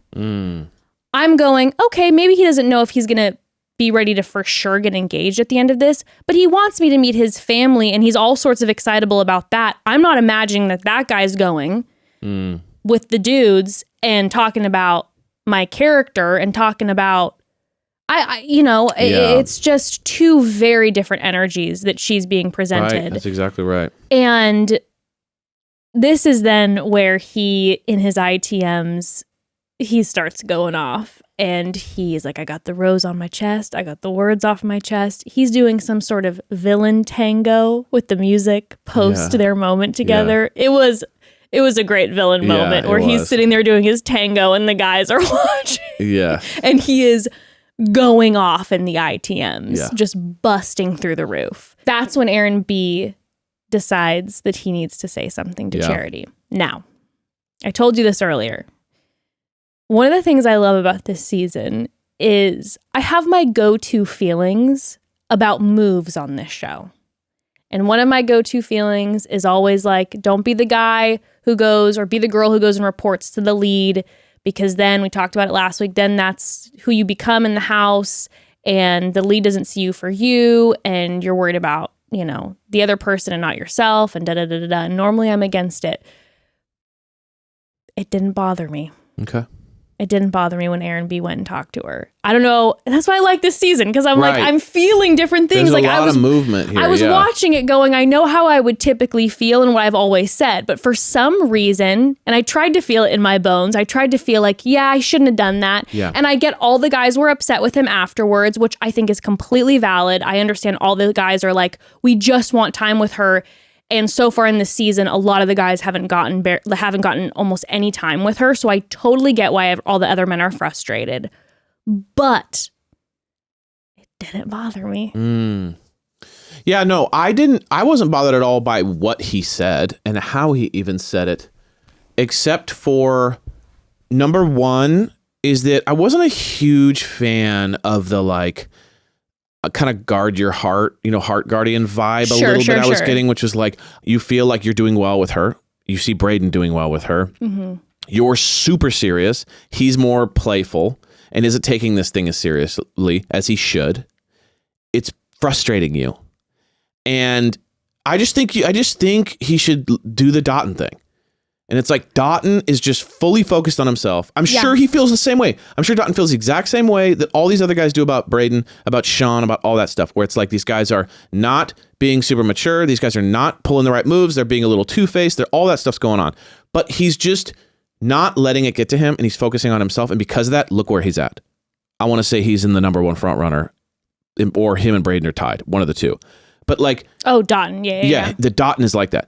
Where I'm seeing Aaron is like, he's at a pinnacle moment right now, which is like, she likes him a lot. Yeah. But if he keeps talking about Brayden to her, and if he keeps creating this, it will start to impair her possible feelings for him, because they're not spending the time working on them. That's my only thought is I agree that she needs to know to some extent. I agree that the way he said it was kind and everything was great. I'm just saying because then he also takes away, he knows when he says this, he takes away all the time for the other guys too. So now he's going to create enemies with the other guys. I'm more saying strategically, no, 100%. It's not a great look for him. I completely get that. Now all the other guys are pissed. Xavier calls, said it was like a weak move that he did. He shouldn't have done that. Yeah. That's what I'm saying. It's like, it causes more problems for you. I completely understand that and agree with that. I think the reason it didn't bother me in this situation, and last week when Adrian brought it up, and I know I was like unpopular opinion, and I don't think that Adrian, by the way, the whole perspective of everyone's on spring break, I'm like, no, the guys are just having fun. Right. what else are you supposed to do in the house? Right, like, right, you're right, bored right, to right, death. right. Like, let them have fun and zip line and throw the football. I think the spring break comment was simply about Brayden because he had a problem with Brayden, and then Brayden came at Adrian. So then I was like, Yes. yeah, if I was Adrian, I would have been frustrated 100%. too. Which, by the way, Adrian didn't say a word this episode, but he did get sent home. Yeah. Which then Proof. maybe, I know.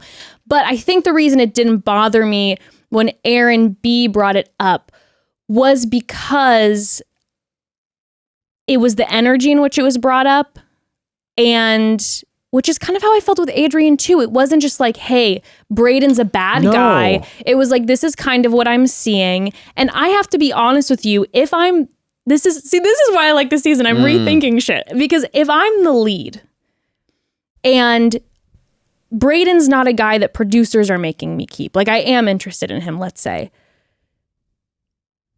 producers are going to just continue to try to fuel my flame for Brayden because he's making the show exciting, right? I mean, we're loving that he's still here because it's making the show exciting. But the producers then aren't being honest with me about what Brayden's doing behind the scenes. And Charity genuinely is looking to walk away with her love. Of course. So I would probably appreciate somebody being like, hey, just as a heads up. But I guess now Here's what he should have done. Here's what I would have done. Slowly chipped away at someone else who's going to get clearly sent home. just Talk be like, into their ear. Can you believe he's doing that, man? It's so bad. yeah, get someone else to do it. Get someone else to do it as a sacrificial lamb, because we know he ain't going to make it. Like, pick the guy that we know is like not, and then get him so riled up that he's going to think he's going to be the knight in shining armor. Honestly, to save Aaron her. S. Try to get Aaron S. Try to get to do Aaron it. S. to run over there and be like, you know what? We've had enough. Brayden needs to go. And then she's like, thank you so much for telling me. Also, Aaron S., you can go home now. Like, because you know it's a bit of a curse. It's a bit of a curse. Once you start doing it all, doing that thing, it's a curse. So you got to get someone else to do the dirty work for you, because you realize that you're sacrificing yourself to deliver a message. I think, though, if Aaron B doesn't say anything else about Brayden, he'll be fine. But we see them getting into a fight. But and the maybe whole thing, she doesn't. But maybe she doesn't see that. Maybe that's just with the men behind closed doors. But either way, then some other guy can walk up and be like, "By the way, they got in a fight earlier, and so they were going to punch each other." Like, that energy is it's like a sickness. It starts getting all over you. You do not want to be a part of that. No, I don't. I think that I'm nervous for Aaron B now, because I feel like this typically, like, we see what happens when someone then calls out another person and says that they're not here for the right reason type stuff. But I'm just saying it didn't bother me. No. And I appreciated right away that Aaron B. That was huge. That was huge to me. Then he went right over to him and told him. That was That was huge. That was a big character move. That was a character tell to me, where Aaron B immediately pulled Brayden aside. And by the way, he didn't feed him like a load of goods and say, kind of mentioned it. No, he was very direct and was just like, just FYI, I did mention this to her. I felt like I had to say it, and this is exactly what I said to her. I really like Aaron B a lot. Yeah. I'm more just, the show's already over, but I'm just saying in my head, if I was there, I'd be like, stop, for your own good. Yeah, this is a for your own good move. I like him a lot. It's just more of a, dude, you're gonna get brought in on this, and you don't want to be a part of this. Speaking into the Brayden element of things,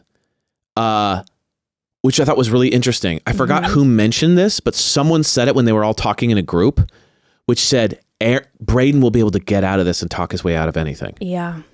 So there's a little bit of that with Aaron B too, where it's like, dude, no, that this guy is not your average goon. Yeah. Like, he's not your guy that's going to go in there and he's just kind of like a loser who's just going to come in, and then you could tell him that you could tell her that he's being lame and get him out of there.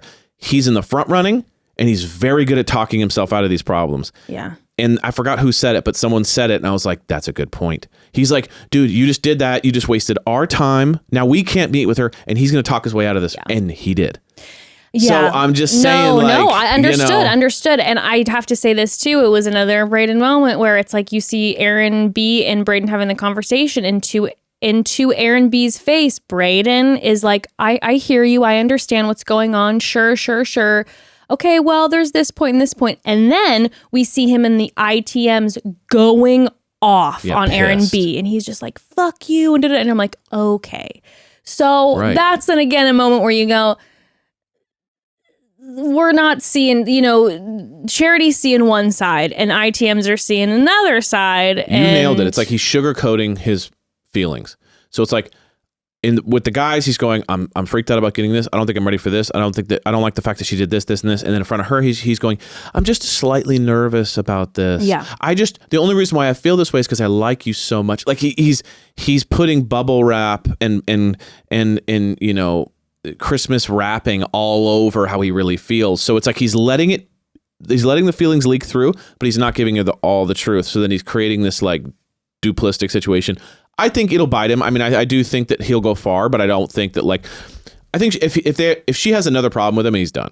So I think if they have another conversation where a guy comes up and goes, he's being a problem, I think that's it. She pulls him aside and she is obviously frustrated and she's like, what is going on? And Brayden twists it in a way and he's just like, I mean, honestly, I feel like these guys aren't taking it seriously because like they're without thoughts. I mean, I will say the guy is really slick with he's really slick. He doesn't seem slick because he's kind of talking all the time, but he's very slick at getting himself out of these situations. He just said those little manipulative tweaks right there to wrap the narrative his way.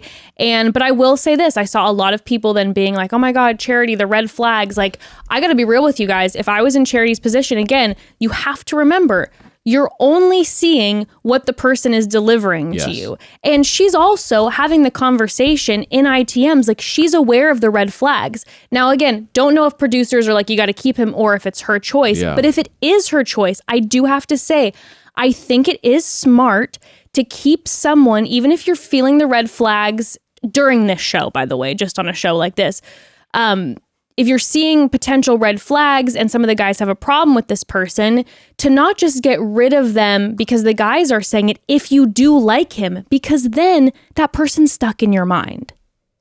And then that's the type of person who might show, I could see Brayden, if she would have gotten rid of him in the last episode, showing back up later. And then all of a sudden, she's not fully finished with him. And then you're kind of processing all that. So if you're the lead and you do like somebody, but she's recognizing the red flags, then to go, I'm still processing though. Like you said last week, she's taking her time. And I think if she is keeping Brayden and it's not the producers that are like, keep him, I think it's a good idea to then flush out all of your thoughts with that person. And then when you decide to let that person go, because again, I can't imagine that she has so many amazing guys that Brayden's going to stay the long haul, that you're able to kind of flesh out and be like, okay, now I'm really done with him. And now I'm not going to be sitting there going like, what if, and having these thoughts. Yeah. Do you know what I'm saying? I mean, and then we end up doing the rose ceremony and we don't know if she's going to take that rose away because she said, she's like, I'll rip that shit right off. I'll take that shit right away from him, which I loved. Yeah. And so we have a rose ceremony. I don't even feel like we've ever had this energy in a rose ceremony before where someone with a rose was like, is it going to be removed or no? Yeah. She gives out her roses. She ends up giving her first rose to Aaron B, by the way, so she appreciated him mentioning that. And then she gives a rose to Caleb, Xavier, Joey, Michael, John, Sean, and Tanner. She walks away, is still debating about Brayden, comes back. Jesse says everyone can go home. Brayden will be keeping the rose. And James, Aaron S, and Adrian go home. Okay. Yeah. And it was, to me, it was a 10. I think the episode was a 10, and it's giving us some serious excitement going into this next episode. I like her because she's not letting things get to her in a big way. So it's like, even if the Brayden stuff's, she's clocking it. He's like, there's something off about him. We need to get to the bottom of this. And I agree with her in this moment. Like, does he have some toxic traits? Yes. Is he like horrible? I'm like, not kind of seeing that yet. We've seen some much worse people earlier on in the show, in other shows, in other seasons, where I'm like, that guy's bad. So he still has an opportunity to kind of start redeeming some of these qualities. Possibly he has an opportunity to make it 10 times worse. So it's like, I like that she's going, I'm seeing some red flags. I'm not exactly sure on him yet, but I really like him and I have a great time with him. So I'm going to see this out. I think it's strong. I like that she's getting rid of guys that she has no connections with. She's not letting them sit around. I think that she's rewarding good behavior. Like people like Dotton, like that, Xavier, guys who are like doing a really good job of focusing on her and being there for her, rewarding that. And then she's sticking with her guns too. She's not taking the easy road out. I really like the way she's doing this. She's providing the perfect like tightrope. I feel like the way that she's moving as the Bachelorette, like I said before, I feel like you feel her having fun. It's playful, but then it's serious when it needs to be. but then we're, having the conversations with the villains. We're not just yanking the villains out. We're letting it simmer and we're observing. And Yes. I love it. It's making for incredible television. Like, I don't remember the last time with this show that I was like, I need Monday to come quicker. Like, Yeah. I can't wait to watch the episode. Yeah. No, I'm really excited. My prediction, Yes. just so far, I think Brayden's out in, I think he won't make it 3 more episodes. I think there'll be another situation, and then she'll just be like, okay, I don't think he'll recover Yeah. from this, but that's my prediction. I Yeah. think we'll get a couple more out of him, and then there'll be another moment where 2 guys then go to her, and then it's over. I think next week he's here, and then I think the following week he's gone. That was So week 5, I think he I agree with he that. gets cut. I think Doughton maybe wins the whole thing. It's tough. Okay. tough, I mean, but right now I gotta feels say strong. Doughton. Right now Feels I gotta strong. say Doughton because that All right. connection is just Deep. is so. And I don't see him being rocked by anything or causing any drama, and I see No. him being strong. So No. unless something pops out, some crazy connection pops out of nowhere, I see him being kind of the guy. Mm-hmm. We'll see. We will see. Well, tune in next week for the next recap, but also tune in Friday because we have second episode that I think you are going to like on Friday. Before we wrap it, should we do a call home? Duh. Okay. Remember, you can always call home. Hi, Mom and Dad. My name is Katie. Hi, Katie. Just wanted to say quick that I love you guys, and I've been listening to the pod, both Chatty Broads and your mom and dad, for a long time now, and I thanks, love you guys, Katie. and you guys are always making me cackle. But anyway, my question is about how to set a boundary with a friend who tends to talk the entire time we are hanging out, and I can't get a word in edgewise. I've been friends with this person for like 5 years now, and I love them dearly, but I've just been noticing a pattern where we will hang out and it's just them just talking about the most like menial things for like 20-30 minutes, and I try my best to interject and like maybe change a subject subtly, or like, I don't know, try to put my input in, but it just doesn't seem to do anything. I want to set a boundary before considering cutting this person off. I'm a really good listener, so I think that's part of it too. So yeah, my question is, how would you guys set a boundary with a friend who doesn't seem to understand that a conversation is a two-way street? Thank you. Oh, Katie, I feel this one. I think I have been in a similar situation Yes. before. And especially, Katie, if you're an amazing listener, I then understand the fact that then you shouldn't be getting taken advantage of in that gift that you offer someone. And when you feel like you're getting taken advantage of, like this person doesn't care to hear about me, they're just going off, like that's very frustrating.